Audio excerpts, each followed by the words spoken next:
Hello. അപ്പോൾ ഇന്ന് video ഒന്നും എടുക്കാൻ പറ്റിയില്ല.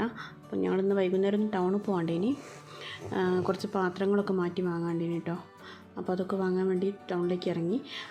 കാരപ്പറമ്പ് എരഞ്ഞിപ്പുരമൊക്കെ ഭയങ്കര ബ്ലോക്കാണ് കേട്ടോ. അങ്ങനെ നേരെ ടൗണിലെത്തി അതൊക്കെ മാറ്റി വാങ്ങി അവിടെ നേരെ തിരിച്ച് കാരപ്പറമ്പിലേക്ക് തന്നെ വന്നിട്ടോ. റിലയൻസിൽ വന്ന് അവിടുന്ന് വീട്ടിലേക്ക് കുറച്ച് സാധനങ്ങളൊക്കെ എടുക്കാണ്ടേനി. അതൊക്കെ എടുത്ത് അവിടുന്ന് വലിയൊരു ബില്ലുമായിട്ട് തിരിച്ച് പോന്നു കേട്ടോ. അപ്പോൾ ഇന്നത്തെ വീഡിയോ അത്രയേ ഉള്ളൂ. അപ്പം കാണുന്ന എല്ലാവരും ഒന്ന് സബ്സ്ക്രൈബ് ചെയ്യുക, സപ്പോർട്ട് ചെയ്യണേ.